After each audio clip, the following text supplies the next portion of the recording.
right? Thanking God for helping us to put life and his gifts in context. If I haven't thanked him for that recently, let's call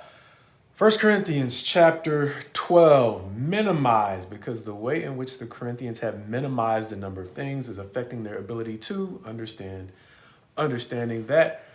early on in the book of 1 Corinthians, Paul has complimented them for their knowledge and their giftedness, but what we are seeing is their tendency to become overconfident in the value of their giftedness and their knowledge is causing them to miss the fact that they are lacking a practical understanding of where those fit in not only the plans that God has for them,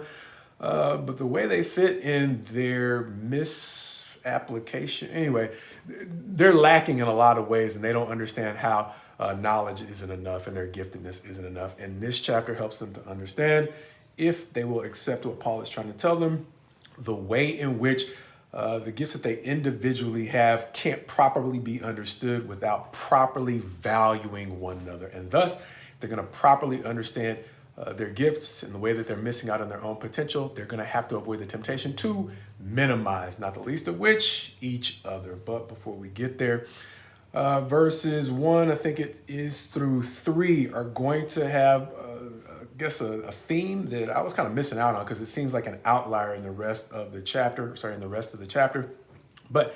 he's going to talk about the way that someone who has the Spirit of God can do certain things and then can't do others. And it goes back, at least at this point, it reminds me of that issue of boundaries, understanding likewise that Jesus, I think it's in Matthew 12, talked about the way that from the abundance of the heart, the mouth speaks. And so that reminded me of what Paul is saying here in the first 3 verses of the chapter when he opens the discussion of spiritual gifts, talking about the way the Spirit is not to be overlooked, because there are certain things that the Spirit, beyond your gifts, will keep you from doing, but it will also empower you to be able to do. And it's sometimes seen in the simple things like saying, Jesus is Lord. With that, he's going to go on to talk more specifically about the spiritual gifts, because in verses 4 through I think about 11, he's going to say, even though there are varieties of gifts and service and activities, they are all from the same Spirit, Lord, and God. And building on that idea of the same Spirit, he's going to go on in verses 12 through 13, I think it is, to say that they were all baptized by one Spirit into one body, helping them to understand that the whole concept of their gifts is lacking, as we talked about, without a proper understanding of how they all connect together in a single body. But within that body, he's going to go back to that concept of beyond the single Spirit, there is one God. And the reason why that matters in verses 14 through 20 is their denial does not change the assembly of the body, as he is going to say. You cannot put so great an emphasis on the gifts that you think are more important, or say that they are not really related to other gifts or other people within the body in a way that's going to change the reality that God has assembled the body as he sees fit. And whether we recognize it or not, we are connected to the degree we are actually his. And so denial of the significance of others does not change the way that God has assembled us together. Verses 21, is that 31? Yeah, 21 through 26, going on to say, likewise, appearance does not control or limit the value of those who God has assembled in the body. And so there are going to be some gifts that it seems like the Corinthians are more impressed with. But the fact that they're more impressed with those gifts does not make them more important. And God can help us to understand which gifts actually have which value, understanding that they are all valuable in one way or another. But he is going to say that there are different degrees of the giftings, or the gifts that God has given through the Spirit in verses 27 through 31. And he is going to say,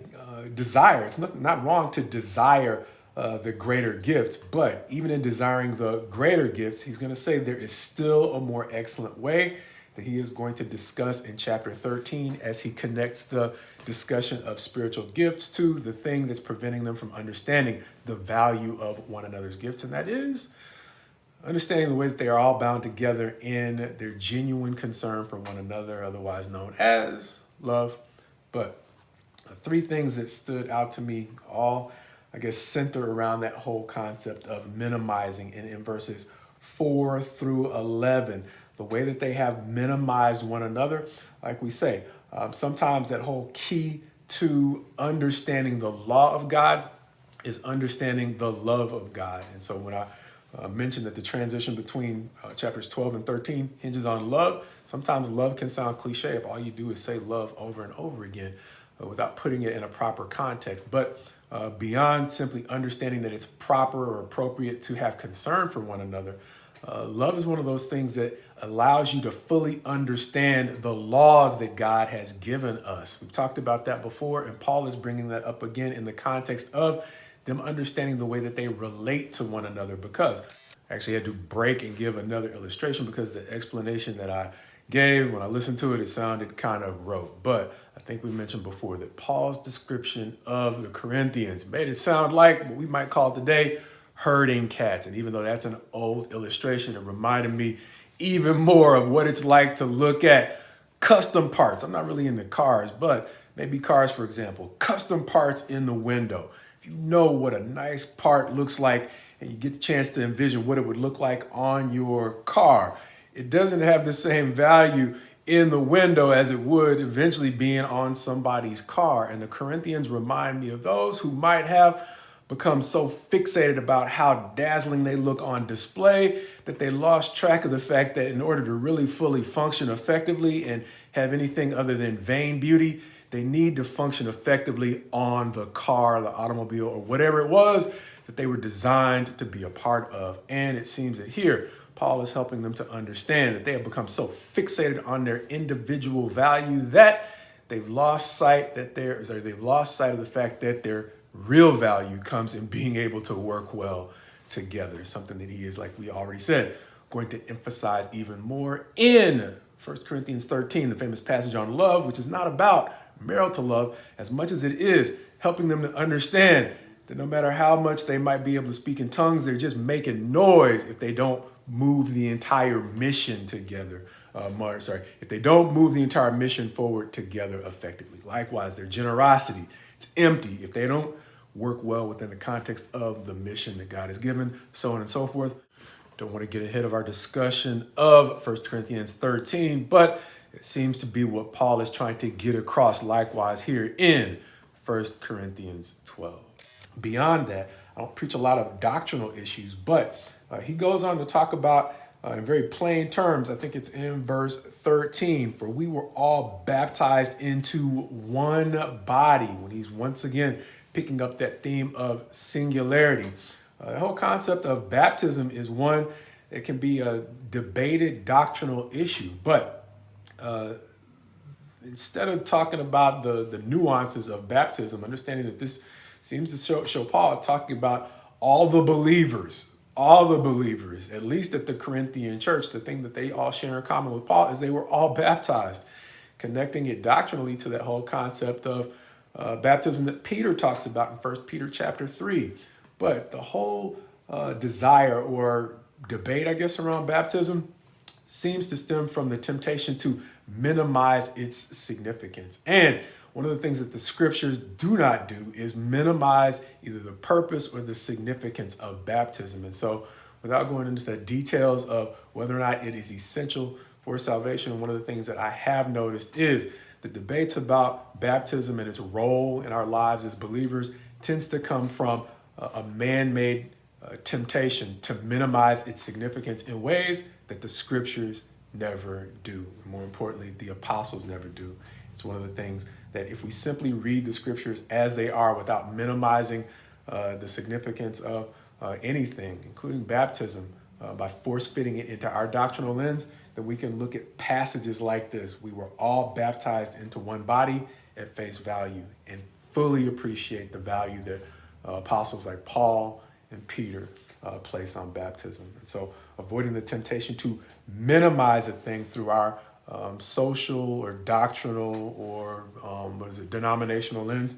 can help us fully appreciate the nuances of simple statements that have a lot of power, like this one in 1 Corinthians 12 regarding baptism. And then finally, One of the things I've seen as a practical issue in life is there are times when, much like the Church of Corinth, seems to have begun to mismeasure the value of the different gifts in verses 31 through 36. Our tendency to minimize things according to their appearances can cause us to miss a whole lot of value in life. And so here, they are judging gifts by appearances, not fully understanding the value that God has placed on things, and also his tendency to sometimes place great things in humble, otherwise, plain packages. And so in life, a lot of times we miss out on the value of things because of the appearances the value we can place on the appearances, which is something we all fall victim to at times, understanding that even great men of God, Samuel's coming to mind right now, when he was told to go anoint a king out of Jesse's household, he thought he had him about 7 times until he realized that there was one son that they didn't even think was important enough to bring in for the anointing process, or the designation of who the anointee was going to be, and that was David. He's easy to overlook, quite possibly because he was not physically as impressive as his brothers, but he was not only a king, he's going to be one of the greatest kings in Israel's history. And so that reminds me of what we have Paul reminding us of here. It takes godly discernment, even for men of God, to understand the value that God places on things, because our perception can be quite deceptive.